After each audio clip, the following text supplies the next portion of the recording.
You're listening to Nightlight Radio Network. This is Dr. Bob Hieronimus, co-host of 21st Century Radio. We are happy to present this rebroadcast of our show on Nightlight.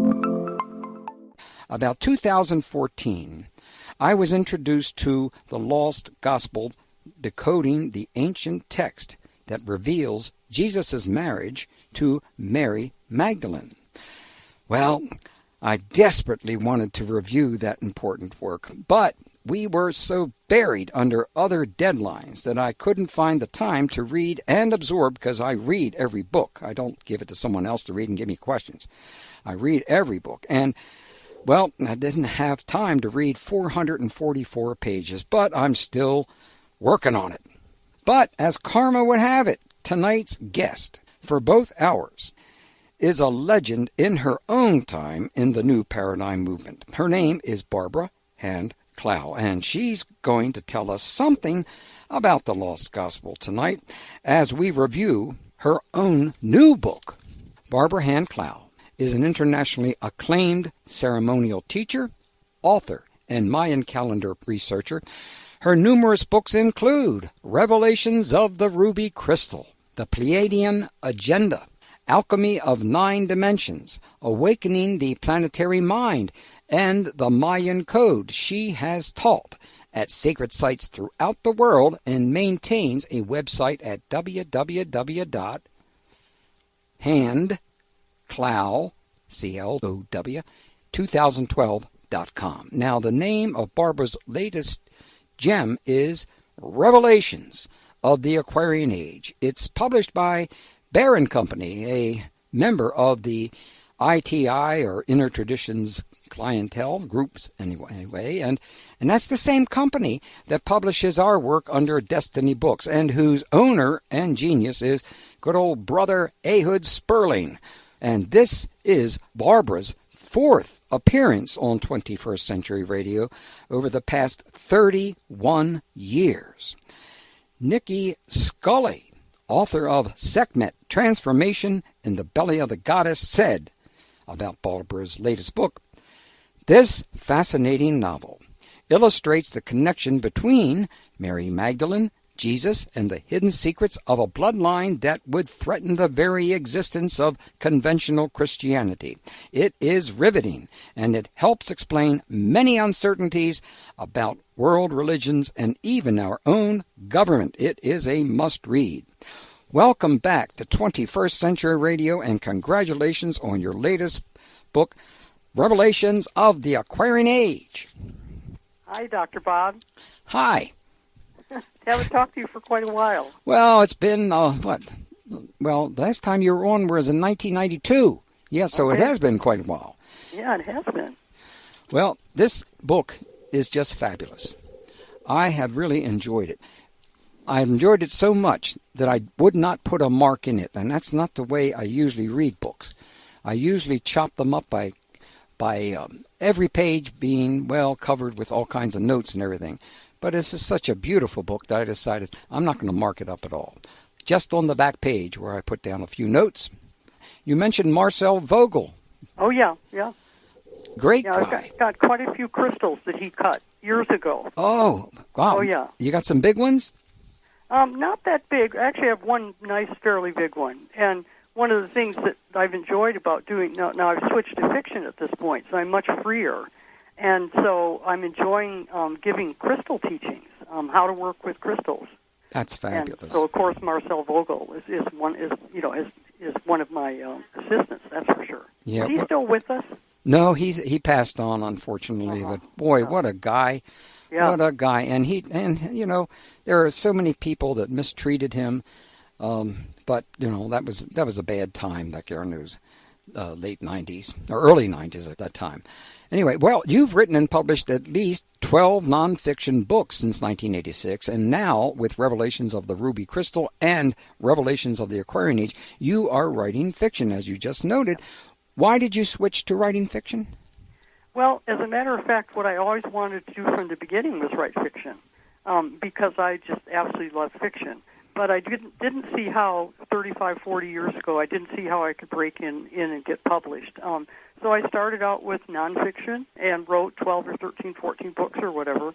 And then when I hit age 70, 5 years ago, I decided it was time to do what I want to do. Yeah. And it's been it's been hard for the publisher, hard for me, because a lot of my fans think that I'm not doing the same type of work. But as far as I'm concerned, I think in this fictional trilogy, I think I'm giving out more information than I ever have before. I think you're going to... Because I have the freedom, which is what I needed. You're going to have more readers because of that, that's for sure. This is an important topic. I'm so glad that you got deeply involved in it. Revelations of the Aquarian Age opens during a wedding, and all the characters from Ruby Crystal are there. Since these characters were developed in Ruby Crystal, are the readers missing anything if they start with the Aquarian Age? First of all, when you write a fictional trilogy, each book has to be a standalone. And so what I did, which is a typical technique, I bring all the characters that appear in Ruby Crystal, and they start right out in the first chapter at a wedding. And so you can read it by itself, or if you really want to really get to know the characters, then you're going to want to read Ruby Crystal also. Because in the first book in a trilogy, that's when you get the real development of the characters, their homes, their lifestyle, their things they're really thinking about. And then when you get into Aquarian Age, the novel starts to just take off because we already know them. Although it's an interesting thing, when you tune in to the second book without the first one, people are telling me there's a resonance that they can feel in these characters, besides the fact that I give enough data so that you understand who they are, obviously. So I would say it's a choice. Somebody can certainly start out with Aquarian Age as they feel like it. Mm-hmm. Well, that makes sense to me. I had quite a good time reading your book. That's why I read it so slowly. Central focus of Aquarian Age is a painting of Jesus and Mary Magdalene. Why is that a central theme? Well, what happened with this whole trilogy so far is I haven't plotted it or planned it. I just simply took off with the characters and let them do their thing. And so one of the central characters all the way through the trilogy is a really fascinating Italian painter named Armando Pierleoni. And in the first book, in Ruby Crystal, Armando Pierleoni is a really bad guy. He's a very complex, dark person who's dealing with a lot of possession issues. Mm-hmm. And then as we come into the Revelations of the Aquarian Age, he has already started transforming himself. And so one of the things that I really wanted to show throughout this trilogy was the transformation of people, because people can do it. Sometimes people think once somebody's lost, they're lost. And yet, in my experience, it's amazing how people can turn their lives around if they get the opportunity at all. So as Armando wakes up and becomes a more of a kind of person that you and I'd like to hang out, he starts really being connected to really, really high planes of consciousness. And so then he ends up getting married, and of course the novel starts out with a wedding right in the beginning. And then what happens is he goes through this amazing transformation with his wife. And so then what happens is the Jesus and Mary Magdalene archetype just comes right through him. And one of the interesting things about that is, did you see the painting called Salvator Mundi? No, I didn't. No. Did you see that? No, I didn't. Oh, okay, because this is one it's been attributed to Michelangelo just about a year ago, and so it's kind of, or maybe it's Leonardo. No, I think it's Michelangelo. It's a painting that's been around for a long time, but nobody really knew who painted it, and then it turns out it's a great master. And so the interesting thing is it's a painting of Christ, and it's really awesome. I mean, you just look at that painting, and it just takes you to some other place. And so the interesting thing is that one came through right when Armando's painting came through. So it's interesting when you're writing fiction, you're really working with the muse, and you're really working with creative fields. And then all kinds of synchronicities have been happening all around me in relationship to what I'm actually writing.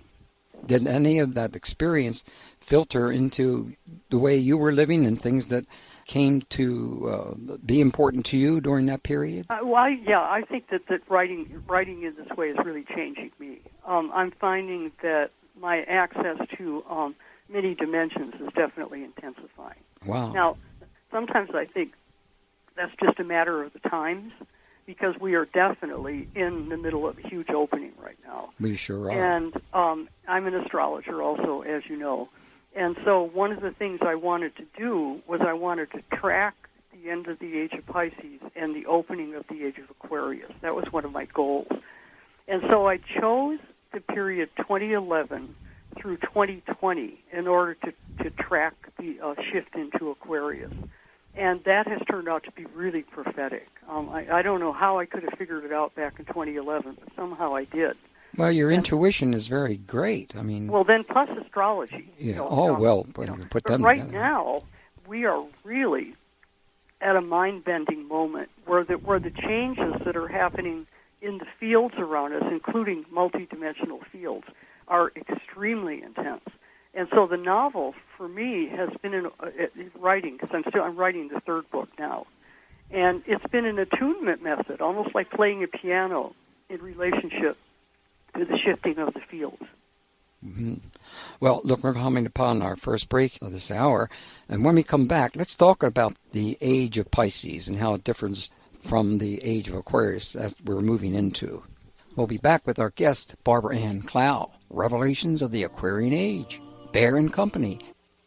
This is Elaine Pagels, author of the Gnostic Gospels, and also of a new book called Revelations, Visions, Prophecy, and Politics in the Book of Revelation. I'm a professor of religion at Princeton University, and you are listening to 21st Century Radio with Dr. Bob Hieronimus.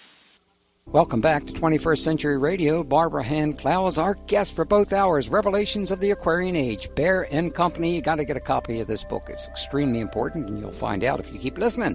www.handclow2012.com. Barbara, I know your book is fiction, but there is so much in it that's fact.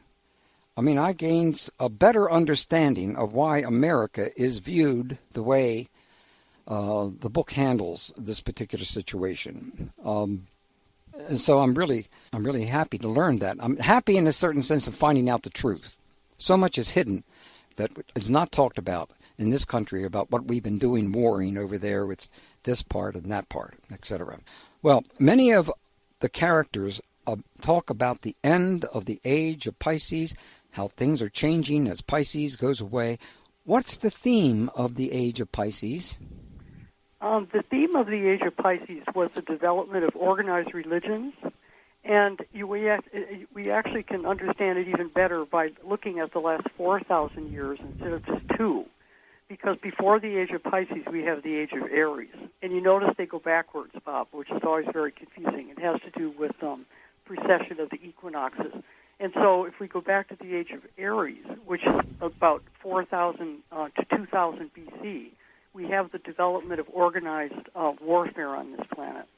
And that, of course, was because before 4,000 BC, there isn't much evidence for warfare, just the normal camp robbing and, the normal things that people do.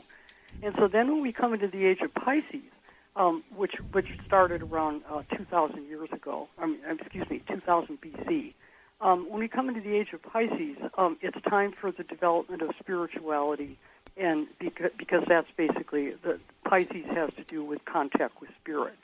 But at this period of time, because of the age of warfare and the development of the religions coming from Abraham, what happened around 2000 BC was we started having wars for God. And so what we had is we had 2,000... Wait, you know what, Bob? I'm 2,000 years off. Excuse me. The age of Pisces began around 0 AD, and the age of Aries is back to 2200 BC. So I just went all the way back to the age of Taurus almost automatically. So if we come up to 0 AD, which is the beginning of the age of Pisces, we have the beginning of Christianity and, of course, the further development of Judaism and also the introduction of Islam in the 8th century. And so the whole age of Pisces from around 0 AD up until our current moment in time was the development of organized religion. And what has happened with that is, as I said earlier, even though my timing was off, development of organized religion comes on top of the development of organized warfare. Mm-hmm. And so now, as we come up to the entrance into Aquarius, which is really happening now, we're really moving. When we move into a great age, it actually is a transition over a period of about 200 or 300 years.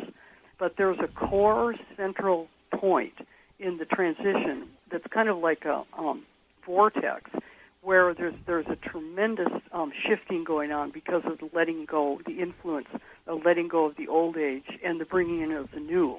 And so, needless to say, letting go of organized religion is not easy for people on this planet. And that's what we're experiencing. The secrets are coming out. The truth is being told because people are not willing to be controlled by organized religions anymore. I mean, of course, some people are very willing to be controlled, but there's a huge transition going on. Well, there certainly is. I think we haven't quite seen the end of what's going on with the extreme fundamentalists, because they have been positioning themselves to announce that this is a Christian nation, and that and the kind of Christian nation they're talking about is not going to include any of the types of Christian traditions that we have today. Their key is that, and that's not necessarily what Trump is trying to do, but that's what they have been trying to do, and they are succeeding in a certain sense. Would you want to comment on that? Well, I think, what would I like to say about that? Because, boy, it's a really big topic. It is. But I think that you have to add in the fact that the Christian fundamentalists also think that this is the end of the world. They basically believe that this is the time of the apocalypse. And this is probably the biggest reason why I'm working so hard with this trilogy. Because what we're experiencing now is not an apocalypse. What we're experiencing is a transition into a whole new age of consciousness. And so the fundamentalists are very, very active right now because they believe that this is the end. And That's right. They believe that they should do this or that in relationship to that, you know. Yeah, they're also embracing UFOs now for the first time. When they were denying them for a long time, but they're saying that our listening audience is extremely to the right, and we actually do have listeners here that years ago would call in and say, "Yes, Jesus is coming back, and he's going to bring a machine gun." And he's going to get even. And then notice what's going on in Jerusalem and in Israel, because the movement for the U.S. Embassy to be in Jerusalem and to have American power be more allied with Israel is part of the intended apocalypse. There, people actually believe that if they can rebuild the temple in Jerusalem, right now we're only talking about the embassy, but the temple will be next. And they believe that if they can build the temple, then Jesus could come flying out of the skies and he'll have a temple to land in. And needless to say, this isn't even nursery school. I know, but you know what I mean? I know. And then speaking of the UFO issue, it's interesting that you brought that up. Because one of the things that will happen during Aquarius is we will have an open universe. What has happened to us just because of a whole series of events on this planet, including cataclysms 11,000, 12,000 years ago, what has happened on this planet is the planet has been shut down kind of into a state of fairly intense fear. And what has happened is it's shut people's consciousness down in terms of their contact with other dimensions. And when I talk about UFOs, you don't have to believe in spaceships, although I think spaceships are a part of this issue. But I think it's a much, much bigger landscape than just the issue of flying saucers landing. I think that we are all in the middle of actually opening to other dimensions and therefore to other consciousnesses. And this is really the issue. Like when you talk about UFOs, I like to open up right wide to many, many dimensions, and not just flying saucers, which I'm sure you do too. Well, yes, indeed. You said it so well. Congratulations. That's really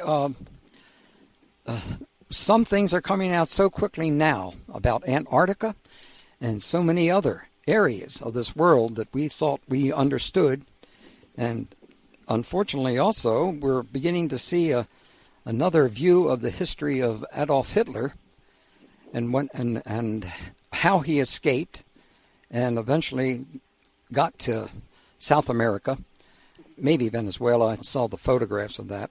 I'm getting carried away. I apologize. Well, if you can imagine it. Now, look back to the trilogy. And the first book basically covers about 2011 through 2015. And then the second book, Aquarian Age, covers about 2015 up to 2018. And then the third book is going to be like 2018 through 2020, basically up to 2021. Mm-hmm. And so I'm having to actually, as you know from reading Aquarian Age, the basis behind the book is very factual. Yes, it is. I'm going along with the timeline, and the issue of the change of the ages would be, if it's going to be successful, it's the selection that you cover in the timeline that's so critically important. In other words, you could talk about a million things, but what you need to do is you need to pick out the things that are changing in our reality that actually are going to show us, like how Pisces is ending and Aquarius is going forward. And so, in my case, here I am forced to track Donald Trump, because there's no way you can leave Donald Trump out of this. He's not in the first two books, but he shows up at the end of Aquarian Age, and then we're having to deal with him. And just imagine trying to write about this. But somehow I have to trust that what I do, Bob, when I sit down to write, is I go into an extreme altered state. And I go into a state of deep, deep meditation, and then I just go into focus. And so regarding Donald Trump, I'm writing the third book right now, and what he is turning out to be is kind of like a St. Paul in a way. Oh, my. Yeah, because St. Paul came along right as soon as Jesus died, or went to the eastern part of the world, we're not sure which. As soon as Christ was out of the picture, St. Paul took over. And he, just like Trump, he came in and he just started just throwing things away, throwing away the teachings on food, throwing away circumcision, you name it. And he just started throwing everything away because he was going to create something new. And so Christianity is not really Christianity based on Christ. It's Pauline Christianity. It's Paul's religion. You know? Would you go into some more detail about Paul? Because it reminds me of part of my family. I was adopted into the Hieronimus family, and they are very proud of Saint Jerome, because that's Saint Hieronimus. And there are things about him that I've never been happy about. So when I talk to the other members within the family, I have to be very careful because they're very proud, and I'm kind of more than embarrassed. I'm angry about what he did. Yeah. And the whole, that's something else altogether. Oh, wait, before we get too carried away here, I need to get to this. There's a lot of words in here I might be mispronouncing, Barbara, but I'll do the best I can. I'm just an artist. Now, one of your characters is a New York Times reporter, writes about the Jesus family tomb in Jerusalem. Yeah. The Talpiot? Yeah, Talpiot tomb. Heard about I got it. I got a B. Yeah, you got it right. Yay, way to go. Yeah, Talpiot is a suburb of Jerusalem. Ah. And it's in the area where all of those tombs were dug out 2,000 years ago. And so it's basically, had you heard of it, about? I've heard of it, yes, but I've not been there. Yeah, but you heard about this whole issue. Basically, archaeologists have found the Jesus family tomb. Yep. And it had 10 members of the family buried in it, they're in ossuaries. What they do is they put bones in boxes called ossuaries.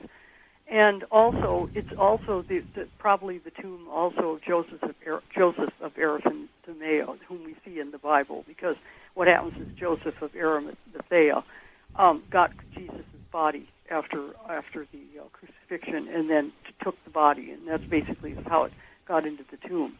But we're living in an amazing time, because the actual tomb of Jesus and his family has actually been discovered. There's a huge attempt to cover it up, but it's not really successful. And one of the things readers will find with my book is I don't have footnotes and bibliographies and all that because this is fiction. But what happens is the characters, when they're talking to each other, they'll mention the title of a book. And so already in interviews, people are saying, well, now what's going to happen is now people are going to read your book, and they're going to have to read 10 or 15 or 20 other books, right? Yeah, well, it'd be doing some good if they did. Yeah, I mean, as you know, I was a publisher for 20 years. I'm not, at this point, I'm not working at Bear anymore. But I loved bringing books to the public, and I loved finding gems that people would like to read. And so one of the things going on in this trilogy is a presentation of background material. And so all the titles are there. There's a number of books about the Jesus family tomb, and also a film was made in 2007. James Cameron, the director of Avatar, made a film about the Jesus family tomb. Oh, I wish I haven't seen it. It's amazing. I mean, here we have this incredible thing happening, and yet the Roman Catholics don't care. The Church is doing everything it can to keep this quiet, because the problem is, how do you deal with the resurrection if he was buried in a tomb and had a family? Yeah, so it goes against what I call the fairy story, because there's the Christian fairy story. Yeah. And most of it's untrue. But meanwhile, this man, Jesus or Christ, was a great being. Was an incredible being. And Judaism and Islam and Christianity all recognize that. But what they've done is they've just distorted the story so much that it just is intolerable. It is For example, intolerable. that Jesus was married, did have a family, did have children, and people have got to start realizing that that's true. Well, He's a real man and also a great, great spiritual teacher. Indeed. Oh, we got to take a break. Oh, time out here on the playing field with Barbara Hand Clow. Hi, this is Dr. Jean Shinoda Boland. I am a Jungian analyst, an author, and an advocate for a United Nations NGO World Conference on Women, and the author of Goddesses in Every Woman and Like a Tree. And I've just been interviewed on 21st Century Radio with Dr. Bob Hieronimus, and we have covered the waterfront, from contemporary to archetypal to activism to all kinds of things. I think you will enjoy the program. I can be found at www.jeanboland.com. Welcome back to 21st Century Radio. Our guest is Barbara Hand Clow. The book is Revelations of the Aquarian Age, Bear & Company, www.handclow2012.com. And I was so excited just the other day, Barbara, then I saw that the women in Houston have joined the Me Too movement and are opening their mouths about how they have been abused. And this is really important because Houston, which unfortunately is going to be flooded again and again and again,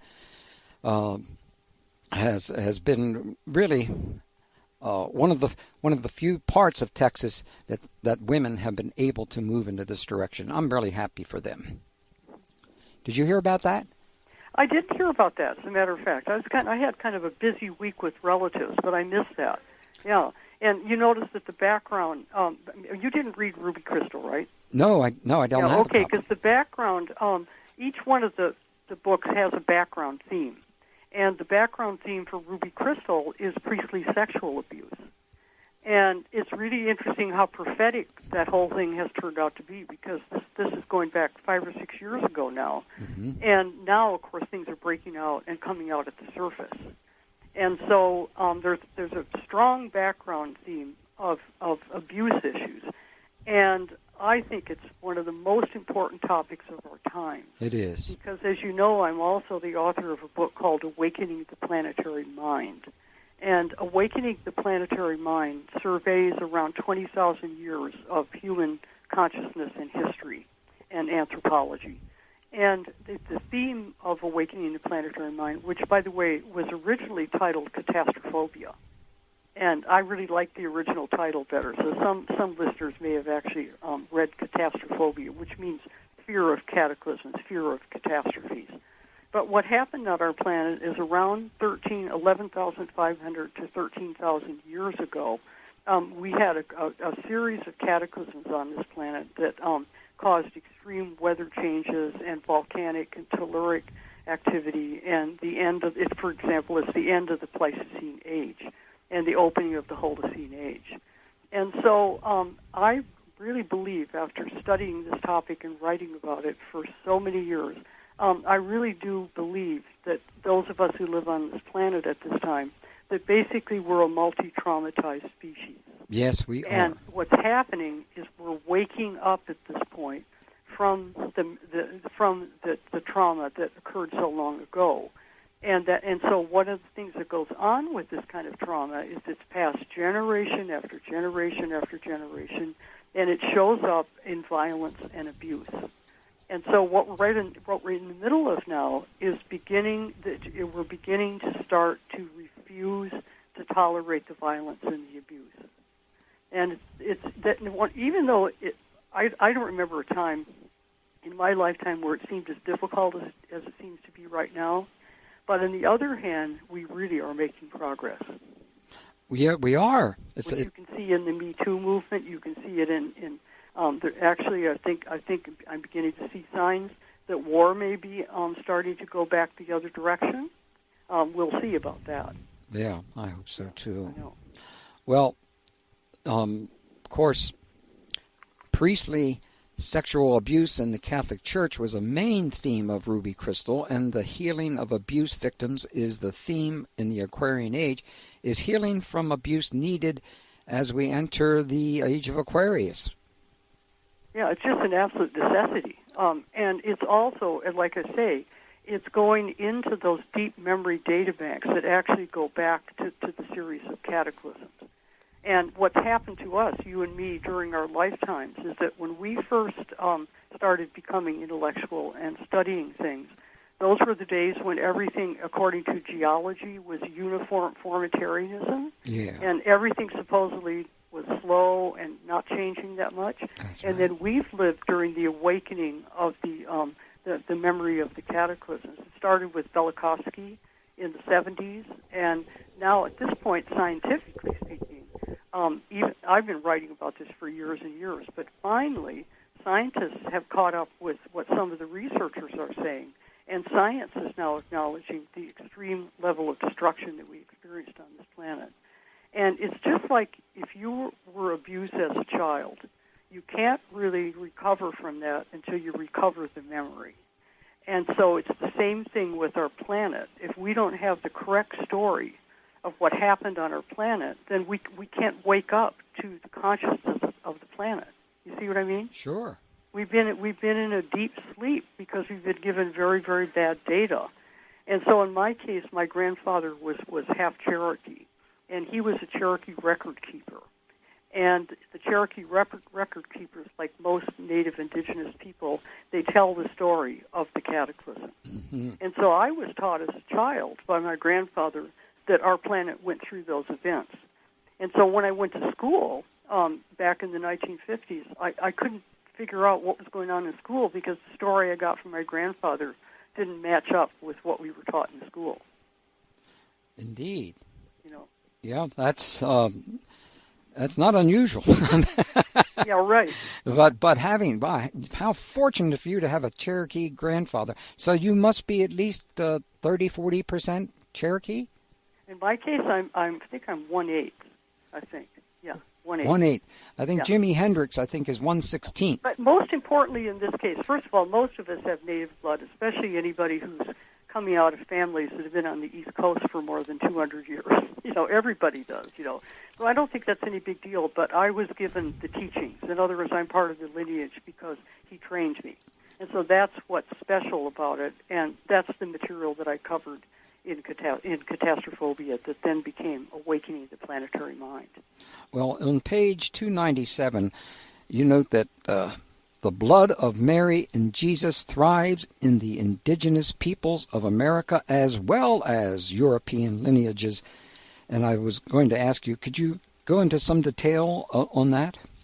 Yeah, this is the research of William F. Mann. It's either Mann or Mann. It's M-A-N-N is his name. And he's written a couple of books. First one on this topic was Templar Meridians. That came out about, I think, 6-7 years ago. And then the latest book is called Templar Sanctuaries in North America. And this is a whole book about how the Templars came across the sea and came to America in the 1300s. And, in other words, way before Columbus. And, of course, you and I both know that the whole Columbus thing is another great big lie to cover up the truth. But once the Templars came over here, according to William Mann, they ended up traveling across the United States and eventually ended up going to the Four Corners area in the Southwest. And so in my book, what happens is the characters are reading, this is typical of the way I'm doing it, the characters are reading William Mann. But then what's going to happen is anybody who really gets curious about this, you've got to read William Mann, because he's the one who has really covered this data bank. And it's fascinating stuff. For example, the Algonquin sacred rituals are very, very close to the Templar and Masonic rituals in terms of the degrees and the way that the story comes down through the degrees of initiation. And William Mann knows what he's talking about. He's the head of the Templar Order in Canada. Well, there's a very important connection there, and of course, somewhere in there is the League of the Iroquois and others, because of the League of the Iroquois literally were teachers of our founding fathers. Sure. And unfortunately, well, most people up there in Boston, I read they that know book. it. I like that book. Yeah, that was a real important book. That's a good one. Oh, yeah. So that, and I would have, I don't know how many scores of shows I've done on the history of Discovery and National Geographic, but they won't let me talk about the Iroquois. They won't let me do it. And that's the reason why I'm angry. Aren't the Iroquois part of the Algonquin Nation? Yes, they are. Yeah, that's what I thought. They're one of the tribes. Yeah, so, yeah. So the thing is that unfortunately, there's such heroes, and I mean, as what they have accomplished is enormous. And it's unfortunate that America does not realize that Franklin, Jefferson, and Washington, all of the founding fathers were their students. They allowed them to come into the Philadelphia's hall there. I can't remember the name of it right now, but they were there and they were their teachers. And many people have attacked me on this, but they're dead wrong. The information you're is there. absolutely right. And the unfortunate thing is we have a great. I used to be an American, now I'm Canadian, but you have a great Constitution, and the only problem is it's being dumped at this point. Yes, it has. Yes, it has. It has. It's been dumped, and it served the United States very, very well for more than 200 years. But unfortunately, it's being trashed at this point. Yes. A few of the characters, David Appel, is it Pietro Pierleoni? Pierleoni. Hey, I almost got that. Fine. Yeah, I'm growing up here. and Lorenzo. Let's tell our listeners too that one of the reasons that we have such strange names here is the trilogy is set mostly in Rome and Tuscany. Mm-hmm. And the reason it's set in Rome and Tuscany is because there's a whole energy configuration in Italy that is it's the energy configuration behind the Vatican. And so ultimately, as we move into the age of Aquarius, we're going to see some kind of fall of the Vatican. It could be just an extreme shrinkage of the Catholic Church, which is already definitely going on. Or the Catholic Church could actually crash. But I'm after Rome and Tuscany and that part of Italy because of the energy in that part of the world. And I'm still doing a lot of research on that. I'm actually traveling there again next year to do more. Well, we got to call time out at the top of the hour here, and you'll return with us next hour, Barbara, and we'll continue on our journey. Barbara Hand Clow, Revelations of the Aquarian Age. In the old days, we used to call it the Aquarium Age, and that was a big laugh, right? Bear and Company, www.handclow2012.com. But first, I'll tell you, our guest is Barbara Hand Clow, Revelations of the Aquarian Age, Bear and Company, www.handclow2012.com. Do you think this is an important book? Yes, we do. Barbara, yes. You referred to an important work of Ahmed Osman, who joined us here on 21st Century Radio in 2003 and 2004 to review his Bear and Company books Moses and Akhenaten and the Hebrew pharaohs of Egypt. What's your perspective on the possibility that Akhenaten and Moses may have been the same person? I've come to the point where I believe that. And for me, it goes back to Freud. And Freud wrote a book called, let's see, I don't know the title. It might be just Moses Akhenaten. That's right. Sure. I don't. Is that right? Yes, ma'am. And I read that years ago, and I really resonated with it because I'm very knowledgeable in Egyptology. And there was just something about Akhenaten that just never fit, never was part of the program, his belief system and the way things worked in Egypt. And so then, in the meantime, his personality fits Moses. And so then, as you know, with Ahmed Osman, he's done us a big favor. And I never met him. I always wanted to meet him because I admire what he's done. What he's done is he's used his Islamic scholarly tools to help us get a better perspective on who Moses was.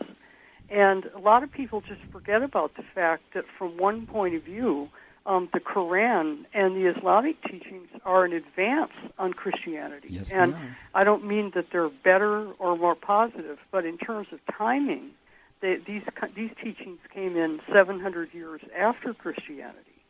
And so they have a perspective in them that Ahmed Osman, fortunately, was willing to tease out for us, which is that more important than Moses and Akhenaten, Dr. Bob, is the issue of the type of Christianity in the Quran. Because the Christianity that's in the Quran is actually closer to the authentic early Christianity than the Bible is. And the reason that this happened is that Christianity in the beginning was a Jewish religion, because after all, Jesus was a Jew. Of course. And then as the ages began to transform, as we went into the age of Pisces, Christianity became a new religion. And as you know from earlier discussion tonight, it was basically taken over by St. Paul, who changed the basic teachings of original Christianity. And so for me, I have a very, very profound relationship with Jesus and with Christ. I always have had, in spite of religion. I've got my own relationship with this great being.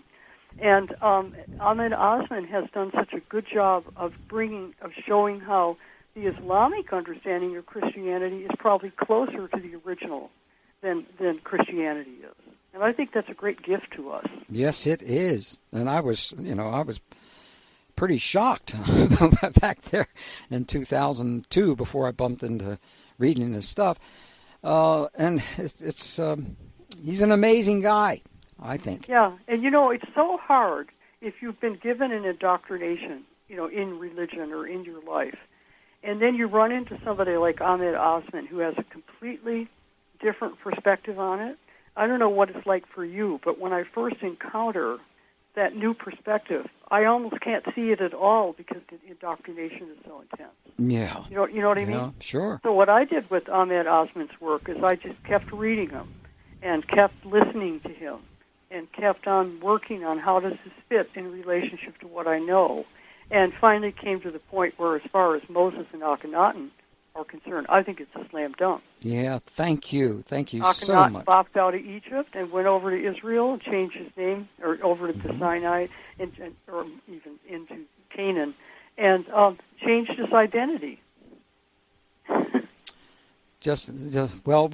We were very much involved in the Akhenaten Temple project. I was a student of certainly I can remember times in Egypt painting murals, and that's no surprise to anybody. But I that's when I enjoyed so much our going to Egypt, and under the auspices of how in the world could I forget his name right now?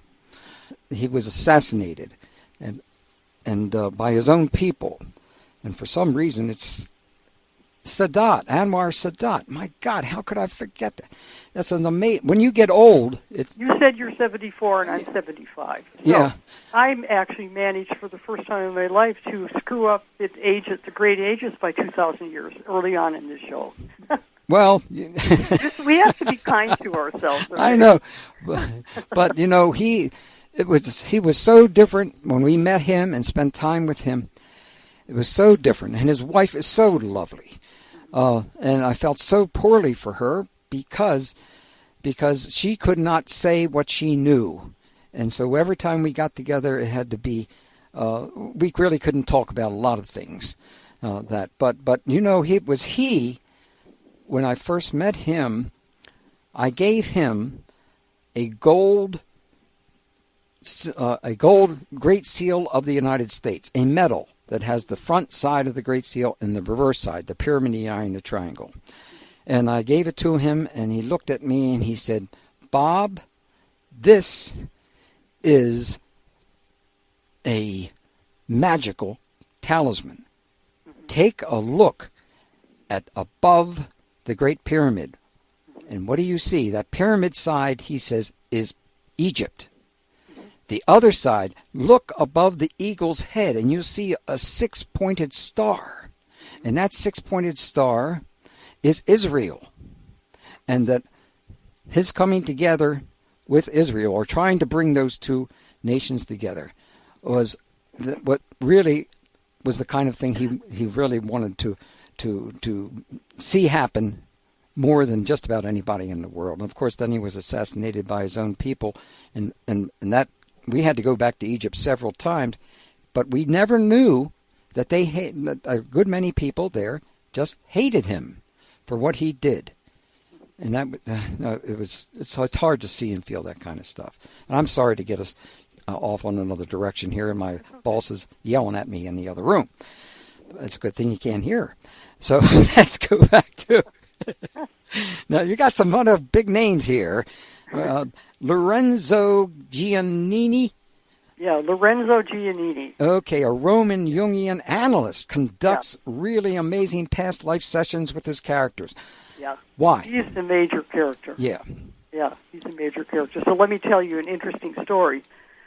When it came time to switch over to fiction, I sat in my writing room with a tablet and a pen, and I started tuning in. And what happens for me is the Pleiadians really do guide me. They've guided me my whole life.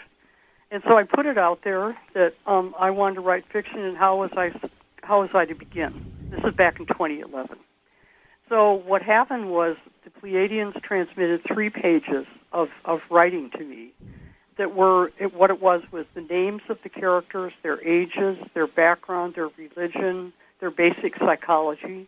In other words, I ended up after a couple of hours with the list of the characters that are in Ruby Crystal and then Aquarian Age, and will be in the 3rd book also. And so the only character who wasn't on the list was Lorenzo Giannini.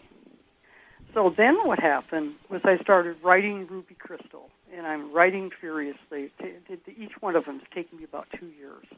So I'm writing away furiously and all this, and then I hit a block. I hit a complete wall because my character, Armando Pierleoni, the painter, who's a really bad guy in the 1st book and is a seducer and all sorts of stuff, and he finally hit a wall, and I didn't know what to do anymore. I was just stuck with, well, where is this going to go? And then Lorenzo Giannini appeared in my writing room, and he literally appeared. And he wasn't physical the way you and I are, but you know how it is when a presence comes in, it's very palpable. You can really get in touch with his energy field. Mm-hmm. So then what happened was he said, well, Barbara, you didn't realize that Armando, now Armando's the bad guy, and he said, you didn't know that Armando has been in analysis with me for 10 years. Holy cow. And that's where he came from. Oh. Yeah, it was really amazing, and he has turned out to be just a fantastic character. Yes, he is. Yes, yeah, he and then is. in the 3rd book, he's like the kingpin, because as you can see, let's talk about the characters for a minute. There's a Jewish magus in this book, David Appel, who's like 65, 70 years old. Then Pietro Pierleoni, the Italian guy in Tuscany, he's a real magical guy. Third book, one of the de Medici shows up. Alessandro de Medici shows up. So there's these really, really magical magus-type characters. And what Lorenzo ends up doing, Lorenzo Giannini, the analyst, is he ends up doing sessions with almost all the people in the book. And then what happens, of course, is then everything is deeply interwoven. Well, your characters are also exploring extremely ancient timelines as far back as 17,000 years ago. That's right. How did you get there? Well, there's another case of me working. Now, remember what I said to you is I said, in order to track this period of time, 2011 through 2020, I need to have a selection of detail that's going to carry the themes that I need to bring all the way through this period of time. And regarding the theme of 17,000 years ago, this is going into the work of Andrew Collins, one of my great friends, and the issue of the Cygnus mystery. Yes. Did you get into any of that? Oh, yes. He's coming on our show again. Andrew, and I'm doing this now in my own research. I'm also, right now, I'm back that far. Next year I'll be doing more work in Italy at that level. And so what's happening right now is sites are, as soon as Göbekli Tepe was discovered in 1995, that's the site in Turkey that's been carbon dated back to 9600 BC. So it's 11,000 years old. So as soon as Göbekli Tepe was carbon dated and discovered, at that point the whole timeline just went right back another 5,000 or 6,000 years. Oh. Because until then we were the oldest site that we knew about was Çatalhöyük in Turkey. Mm-hmm. And that one is about 6,000 to 7,000 BC, but we don't know too much about that site. With Göbekli Tepe, we have a lot of information about it. And so then there's the issue. Just think about this for a minute. What about those cataclysms? Well, see, what happened was almost everything got wiped 11 to 13,000 years ago. And so the difficult thing is to push through even before those cataclysms, which is what Andrew's been doing and it's what I'm doing. Because in order to recover the pre-catastrophic mentality, the part of ourselves that wasn't devastated, we need to get in touch with the consciousness that far back. And one of the few researchers that we've had who's helped us with that at all is Sri Yukteswar. You know, the Indian guy who worked with precession. Oh, really? You know, in the yugas, the issue of the long Vedic cycles. And so we've had some researchers who have pushed back further, but that's mainly what I'm attempting to do. So in the third book, the timeline is going back, way, way back. Well, right now we got to go way back to our Wayback Machine. As a matter of fact, Rocky and Bullwinkle will be very proud at this moment. All right. So time out here on the playing field with Barbara Hand Clow, Revelations of the Aquarian Age, Bear & Company, www.handclow2012.com. This is Rianne Eisler. I'm the author of The Chalice and the Blade, The Real Wealth of Nations, and other books, and president of the Center for Partnership Studies. And I've just done an interview with Dr. Bob Hieronimus for 21st Century Radio, and I've really enjoyed it. So I encourage you to listen. And I also encourage you to go to our website, partnershipway.org. Well, welcome back here to 21st Century Radio with our guest, Barbara Hand Clow, Revelations of the Aquarian Age, Bear & Company. Okay, all right, now. Okay, yeah.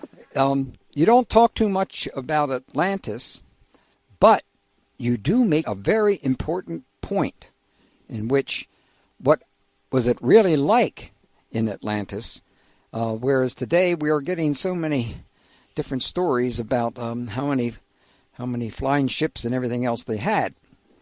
What can you tell us about Atlantis?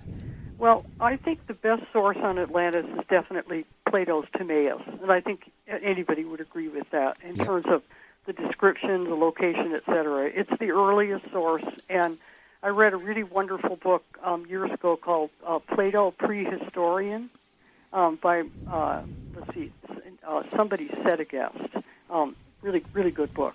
And she points out that Plato really is the first serious historian. He comes right around the time of Herodotus and Thucydides, but we're starting to get real history at that point. And the really funny thing about Plato's descriptions of Atlantis is he gives a really explicit description of a war between the Magdalenians and the Atlanteans, sometime back around 8 or 9, 10,000 BC, something like that, in that range. And he really describes the Magdalenian people, and you can tell that these people are pretty typical, Neolithic, early, fairly simple people, even though they also obviously had a mastery of energy technology. We certainly can see that they understood anti-gravity devices and could lift stones and stuff like that. There's no explanation, period, for how they built some of the things they built unless they understood how to work with energy and how to work with gravity. And so the descriptions that are in Plato, there's nothing there about crystal temples and technological devices and blowing up Atlantis with nuclear or whatever. All of that's just fantasy. And people who do that, they're projecting the current concern about technology into the past. And they buy into the idea that Atlantis destroyed itself and that we might destroy ourselves in the current moment. You see what I mean? But in fact, there's no, if we really look at what was going on in the planet, the Atlanteans probably were not particularly technological. Well, I think that's very important because I think some people are going off the map on this.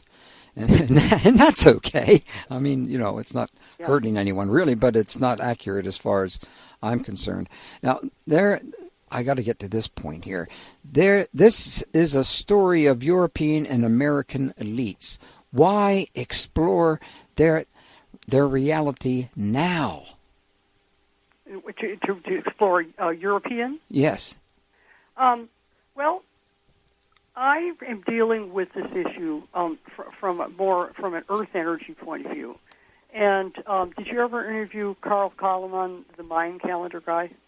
No, I didn't. Have him on. Well, I wrote. Oh yeah, I'm sorry. My boss is telling me yes, we did. I'm sorry. Yeah. So I wrote a book about Carl's work called the Mayan Code, and Carl came up with a whole analysis of one of the calendars, which is on a stele at Koba.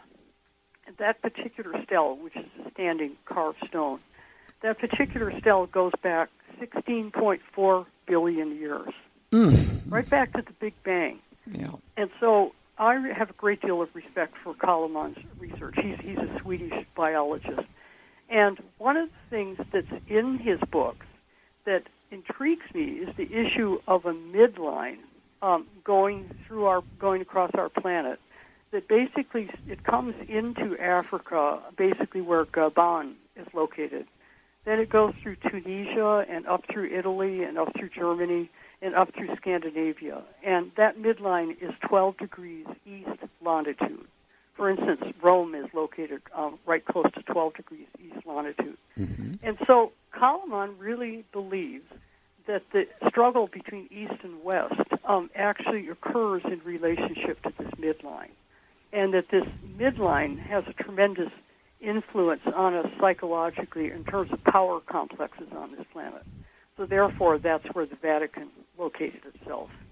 And so one of the things I'm doing in this trilogy is I'm exploring that midline, and boy, is it a gold mine.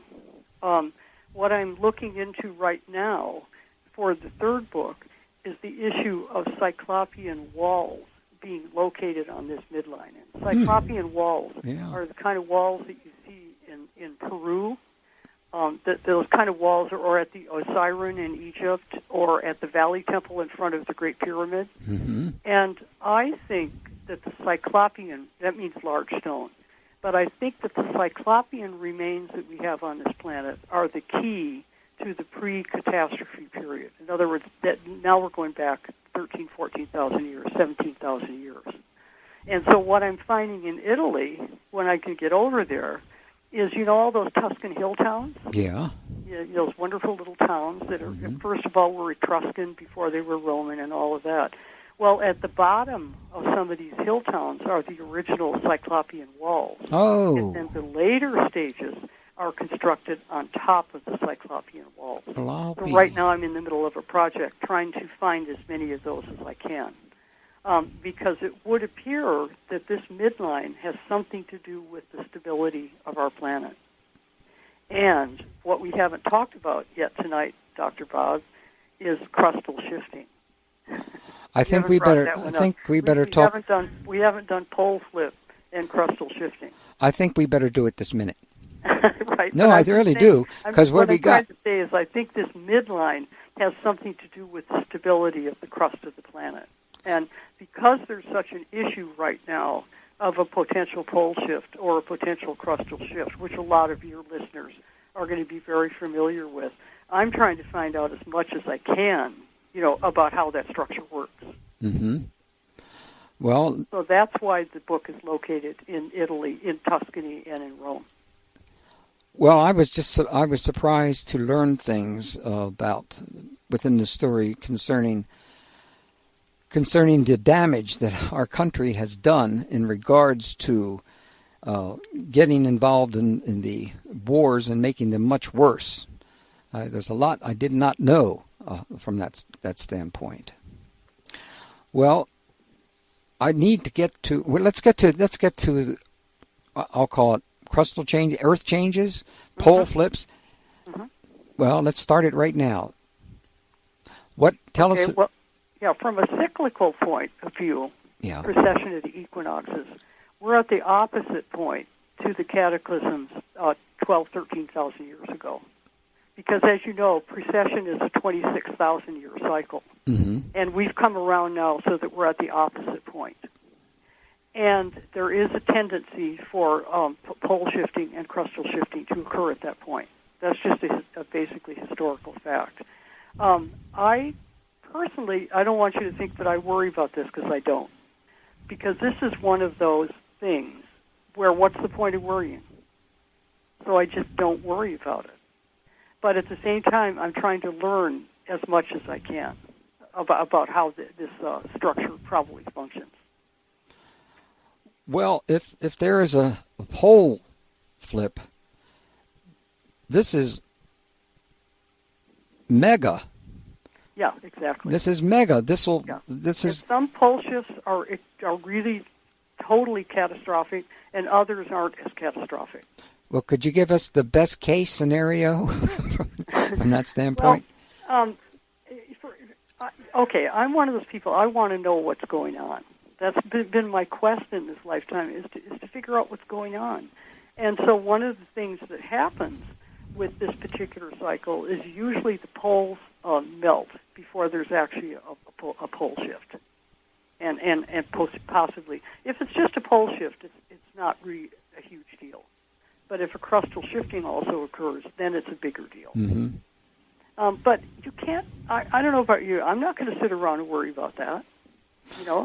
I'm enjoying every day of my life, and I'm exploring as much as I can. But here's where the information is useful. We've been handed a load of BS about climate change. Now, first of all, burning carbon in the atmosphere is not good for the atmosphere. So I'm not going to sit here and say we shouldn't attempt to slow down the carbon buildup.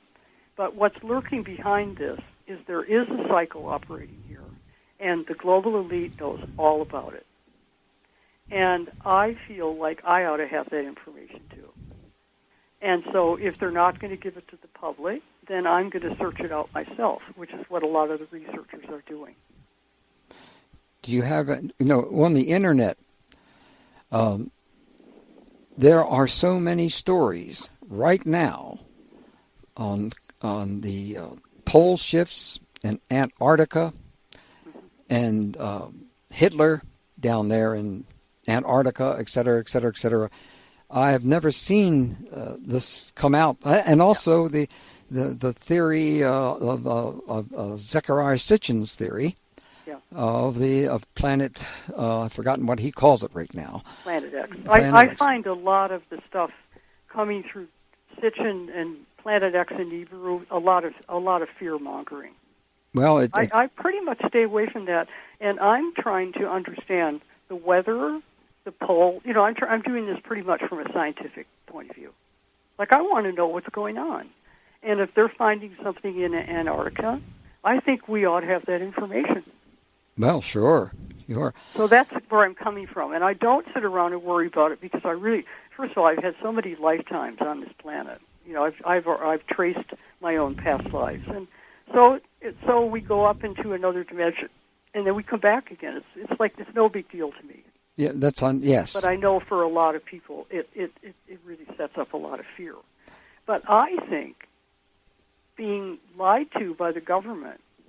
And, for example, okay, everybody had to replace their light bulbs because of climate change, right? Right. And what was the point of that? We know what the point of that was. It was so the light fixture manufacturers could make a whole lot of money, right? Well, they sure did. Yeah. And so this is the reason I want to know what's going on. I don't want to be a fool, you know? Mm-hmm. And everything is set up as a lie and to make us into fools. And see, that's part of where Trump's appeal comes from. For example. For now. Because Trump is refusing to go along with some of this stuff. Well, on the front page, he's there saying, basically, forget about science and forget about a lot of other things. Yeah. And right now, we can't forget about our break. Yeah. That's most important right now. Time out once again, friend. This may be our last time out. Is that correct, boss? Yes, it is. My boss says so. Hello, this is Joanne Shenandoah. I'm a Grammy Award-winning singer-songwriter, Native American Music Award winner, and you're listening to 21st Century Radio with Dr. Bob Hieronimus. I do remember this. Our guest tonight is Barbara Hand Clow, Revelations of the Aquarian Age, Bear in Company, www.handclow2000.com. No, 2012.com. Almost got that wrong. Jeez, oh whiz. All right, are you sitting up straight, Barbara? Yeah. Good going. Yeah. Well, I really want to get back to something that I think is central here. Why is Armando's painting of Jesus and Mary Magdalene a central theme? Okay. It's a central theme. I think I already explained this, but I'll go ahead and do it again. What's happening is Armando is transforming his consciousness from being kind of a low-level dog into a really fine man, and he marries. And right at the beginning of Aquarian Age, we have the wedding with all of the characters showing up so we can be introduced to them. And then what happens is Armando is a very, very famous and serious Italian painter who loves to paint visions of heaven, hell, and purgatory and all that kind of really Renaissance-type painting. And then what happens for him is all of that goes away for him, and then this vision of Jesus and Mary Magdalene comes through. And so what I'm doing in the novel is I'm showing how his relationship with his wife and his marriage takes him to the kind of level that I think we were meant to be given by Jesus as a teacher. Because Jesus' love of his wife is a fundamental part of his life on the planet. And fortunately, we've had Dan Brown come along. We've had Holy Blood, Holy Grail. Fortunately, we're living at a time when there's a breakthrough happening regarding the real truth about Jesus. Now, because the reason they made him into a celibate is so they could set up the whole hierarchy with the bishops and the priests and the pope, the celibate hierarchy. And then the celibate hierarchy, of course, has resulted in tremendous levels of abuse of children in the Catholic Church, which is the theme. That's the basic theme of Ruby Crystal. Well, and the way she is looking at him and the way he's looking at her is the experience of the oneness. Yeah. And that's what I was really trying to push into understanding as to why others would be unhappy about that, because it seems to me that exploring Jesus and Mary Magdalene as great lovers is an important thing to do in regards to the teachings of true Christianity. Yeah. And it's really key. And sexuality is such a fundamental part of our lives that the Catholic Church has created a really aberrant organization ultimately because of the manipulation of those levels of people's lives. And then the other thing about sexuality, of course, is it's the best personal tool that we have for reaching many dimensions. Indeed, it one is. Of the Yes. One of the reasons that religions try to repress people's sexuality is because people can find the divine in their lives by means of sexual expression. Yes. And the churches want you to go sit in the church. Mm-hmm. Well, they've not been too greatly successful in years to come. But then there is one, this is a question that may be taken out of order, but is important to me. The bee is a symbol of Artemis, the great goddess. Yeah. Why does that matter? Well, the reason it matters is for the last 5,000 years, we've had the gradual elimination of the power of the feminine, of the power of the great goddess. And the problem with that is that the great goddess is actually nature. The great goddess is actually the expression of the planet through fertility and through creation. And so we've had 5,000 years basically of patriarchal history, history. Mm-hmm. And what's happening now as we go into the age of Aquarius is that the power of the feminine is rising. And I know that that's happening, Dr. Bob, because I'm a mother and I had 4 children. And I basically raised my 4 children, even though I have a wonderful husband, and we've been married 45 years.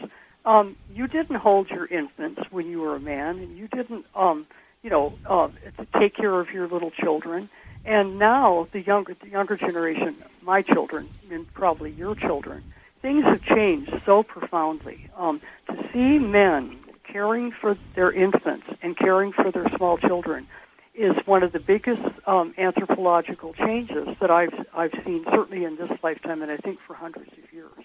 There's a profound shift going on. Oh, it sure is, and that's how it happens. In other words, that's how change happens. Mm-hmm. One of the reasons I needed to switch to fiction is I needed to show those changes happening with people in their everyday reality. I really needed to do that. Well, because I've had a really rich experience in this lifetime with my marriage and my family. And at this point at age 75, I've got a lot of wisdom. And you certainly do. I mean, I give that back, Yes, indeed. Yeah. My wife is going through a similar situation. She's written so many technical books dealing with the Kabbalah and other aspects of it. And now she wants to write fiction, and she wants to write about animals. Well, we're sending you a copy of her latest book on white animals and that kind of thing. But right now, that's the kind of writing that she wants to do is not factual, but fiction. And I find it interesting that we're talking about that again right now, because it seems to be, I would have loved to have gone into fiction, right? But I'm not a good writer. Well, also, it's really hard to see. I made it with hard work as a nonfiction writer, but boy, it's hard to make it in fiction. And the reason it's hard is because the whole market is manipulated by New York agents and New York publishers. Oh, how could you? Very hard to break through. How could you possibly say something like that?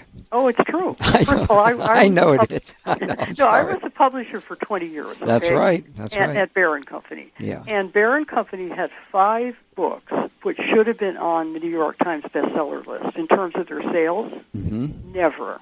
Not once. The whole market is manipulated. Well, then what they've done also is they degraded fiction. Like, let me ask you a question about reading my book. Were you taken in by the characters, and were you a part of experiencing this book? Yes, indeed. Because these are great characters. Yes, they are. And you don't get great characters through the basic crappy fiction that's on the shelves. Well, that's why I should have read book 1. Well, you will. Well, I know, but I should have, yeah. and because that would have introduced me to that feeling, yeah. and that was the. Well, what you should do, probably a paperback edition is going to come out pretty soon. They published it in hardcover, and that was not a good idea. That's not my vibe. Like Aquarian Age, as you know, is paperback. So they're going to re-release it in paperback. And it also had a fair number of errors because it was my first attempt, where Aquarian Age is beautifully written. So maybe if you wait, you might want to wait a little bit, possibly. Well, yeah, I've got. You may want to read it too. If you really love the characters and can stand a few typos, I'd read it because it's really heartfelt. The first book is very heartfelt. Well, I'm certainly going to have to look into that. But before I do that, I must read the Lost Gospel. I've only gotten to the first 35 pages, and I just can't get. Did you read the whole thing? Oh, yes. Oh, yeah. Because very, very good book. I was so excited about getting to interview the people involved, and then we just got buried under everything else, and that makes it possible. 444 pages is a lot of pages to read in a week. Yeah. I can't do that. I'm not that good at that. I'm a slow reader. Yeah. Because I enjoy. Are you? Because that's lucky for me because of my job. I'm a speed reader. Oh, how fortunate. Yeah. That helps a lot. Yeah, there's two things I missed in my life. One, speed reading, and learning how to speak Spanish. I was forced to take 7 years of French because they told me that that was the future. That was the future language. That's from diplomatic language. It never happened at all. And now, after 7 years of French, I'm not that good at it, obviously. Well, exploring Jesus and Mary Magdalene as great lovers is a big theme. Do you want to elaborate on this any? Well, as far as I can see, and there are so many theories about who Mary Magdalene really was, and I think that I take kind of a broad view. I take a little bit from this writer and a little bit from that writer and everything, but I do think it's clear that she was a priestess of the goddess. And that just because with what Jesus was teaching, this would have been his proper partner in life. And then the anointing scene, of course, where she anoints him, is of course a goddess teaching. So I think basically, I think he came to this planet at the beginning of the age of Pisces in order to emphasize how important that male-female joining is. Mm-hmm. And that doesn't leave out people who are gay or whatever practice people have. It's just that particular joining and the production of children is just a special category on this planet, if you want to call it that. Of course. And I think it's central. It's the big teaching. We all come from it, after all. We all have mothers and we all have fathers, regardless of what anybody is going to practice in a given lifetime. And, of course, I'm a proponent, of reincarnation in many lifetimes. And I think that's another important part of life, is to realize that in any given lifetime, you don't have to do everything. The problem with this one lifetime mentality is it makes it way too difficult for people to feel like they're living their life the way they should be living their life. Yeah. Because you have to look at the whole spectrum of all of the lifetimes. This one lifetime is just not the most important thing. That's right. That's true. It's a hard thing, especially talking to children about it. I haven't found the right words for that, especially when they're younger. That you can't do everything you want to do in this particular lifetime, and it wasn't necessarily supposed to be that way. Yeah. You're picking up from where you, and that's what's so good about your writing here. When you get into these various people, all the various characters, you're watching them develop and how they're developing. And especially, I liked when they all get together, this Italian family getting together and teaching each other. Yeah. But each one of them specializes in a certain knowledge or information. And wouldn't that be thrilling to have? I mean, that would be thrilling. Yeah, and also some of the background for this novel comes from my experiences with Italians. This is coming from people who live like that and who live like that right now.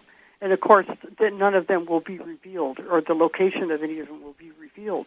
But Italians, and again, it may be that midline. It may be the power of that planetary midline. But they have held on more strongly than most other countries to bioregionalism. For example, Italian food. And when you go to Italy, you can just eat great food all the time because everybody's making and growing their own food. Yeah. Yes, indeed. And this is going to be a critical issue as right now we're in a big struggle over bioregionalism versus globalism. And that's one of the reasons that Trump got in. If Hillary had gotten in and continued, it would have just been a race for globalism. But there's a lot of people who don't agree with that. So setting it in Italy was interesting because Italy is still one of the places on the planet that's very bioregional. I have to stop you there because we've run out of time. We've run out of time, Barbara. You've got to join us again in the future, and not 25 years later or something like that. Thank you for joining us, Barbara. 21st Century Radio is produced by Hieronimus and Company. Our executive producer and research assistant is Laura Kortner. I'm Dr. Bob Hieronimus, and remember, shine your shoes and get a haircut.